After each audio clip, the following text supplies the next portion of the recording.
So our STEAM garden is located behind a store. The store has frontage, and then it has a yard around it, and the STEAM garden surrounds the entire yard. It was a perfect location because it's right in the heart of the main part of the town, and it's easy to walk to, as I said before, from my school, and tourists see it. So we wanted to share it with as many people as possible. Our STEAM garden is free, and it's open to the public whenever the store is open. But the way we set it up is we have areas that we call nectar patches.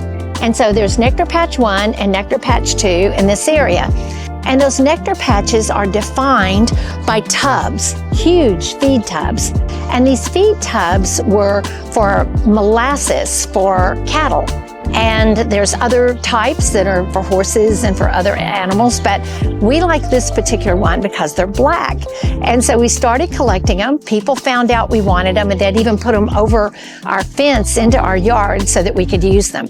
We now have about 275 of these black tubs, and they form the foundation of our garden. We plant in the ground, but we plant most of our things in the tubs. And the reason we do that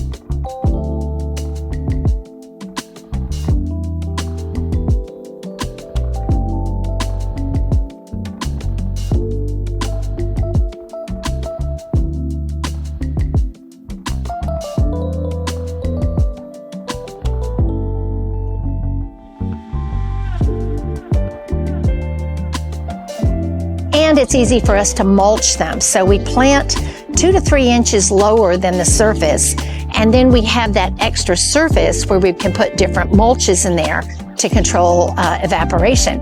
Now there's the negative. The negative is that black has a albedo of about 0 or maybe 0.05, and that means it's going to absorb lots and lots of heat.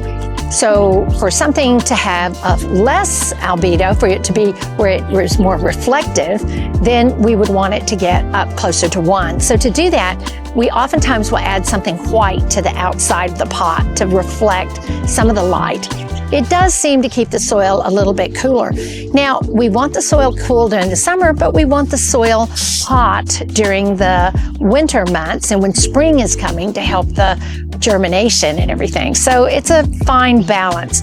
We can also control the temperature of the soil by how much mulch we put in, and we do mulch. Oftentimes we'll mulch with leaves first, and then we put shredded wood, and most of that's free from tree trimmers in our area.